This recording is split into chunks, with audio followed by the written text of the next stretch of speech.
सबसे पहले मैं यहाँ पे एम्प्लॉय जॉइंट कंसल्टेटिव कमेटी की प्रेस वार्ता में press media, electronic media, social media के सभी साथियों को प्यार भरा सलाम, आदाब, सत श्री अकाल। जैसा कि आप सब लोग जानते हैं, Jammu Kashmir employ joint consultative committee Jammu Kashmir के लाखों मुलाजमीन की तर्जुमान है।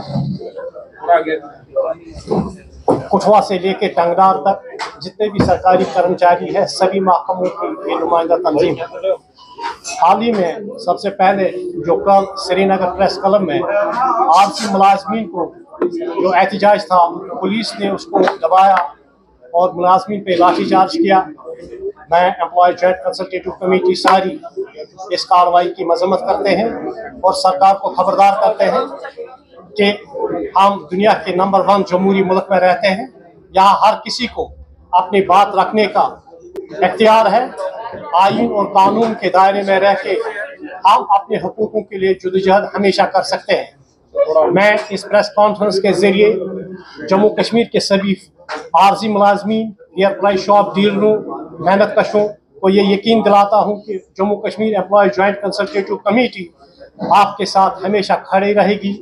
जहाँ आप लोगों का पसीना गिरेगा, एम्प्लॉय जॉइंट कंसल्टेटिव कमेटी के सारे कायदे अपना खून बहा देंगे। मैं सरकार से, honourable lieutenant governor LG Manoj Sinha साहब से, रियासत के जम्मू कश्मीर की यूटी के चीफ मिनिस्टर उमर अब्दुल्ला साहब से गुजारिश करता हूँ कि इन 61,000 जितने आरजी मुलाजमीन हैं और सभी सरकारी मुलाजमीन या फेयर प्राइस शॉप डीलर हैं, इनकी नौकरियों को फिर मुस्तकिल किया जाए। साथ ही हाल ही में जो 3% DA सरकार ने दिया, उसके लिए जम्मू कश्मीर सरकार का शुक्रिया। इसके साथ ही हमने बाकी जितने भी मुतालबात हमारे हैं, हम वाज़ेह अल्फाज में सरकार तक इस बात को पहुंचाना चाहते हैं। ये हमारा हक है, साड़ा हक इथे रख। हम चाहते हैं कि हमारा जो GB फंड सरकार के पास है, जो हमारे खून पसीने की कमाई है, सरकार ने हमारे अमानत का खयानत किया। हम किसी भी सूरत में अपने पैसे को किसी को गबन करने की इजाज़त नहीं देंगे। सरकार से मुतालबा है कि हमारे GB फंड का पैसा जिस तरह पहले से वागुजार किया जाता था, आइंदा दिनों में भी हमें उसी तरह मिलना चाहिए।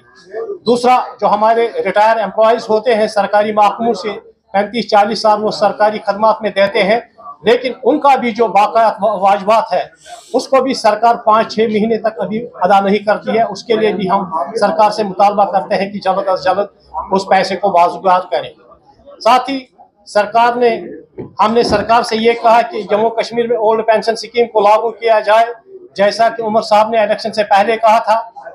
नंबर 2, हमारे जितने भी मामला है बाकी डिपार्टमेंटों के, जैसे कि हम चाहते हैं कि हर महकमे को रिऑर्गेनाइज किया जाए।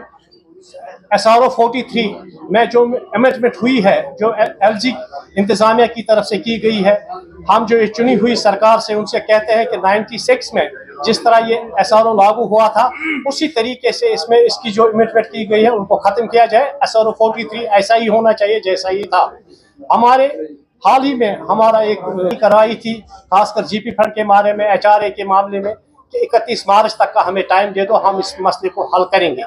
क्योंकि एम्प्लॉय जॉइंट कंसल्टेटिव कमेटी एक जिम्मेदार तंजीम है, with part and parcel of the government.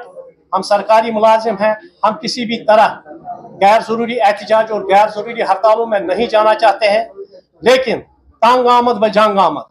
हम सरकार से यही कहेंगे कि 31 मार्च का जो उन्हें टाइम दिया, अगर 31 मार्च तक हमारे ये सारे इश्यूज हल नहीं हुए, employ joint consultative committee Jammu Kashmir सारे मुलाजिमों को लेकर सड़कों पे आएगी और इसकी सारी जिम्मेदारी यहाँ की एडमिनिस्ट्रेशन और जम्मू कश्मीर की सरकार पे आयद होगी।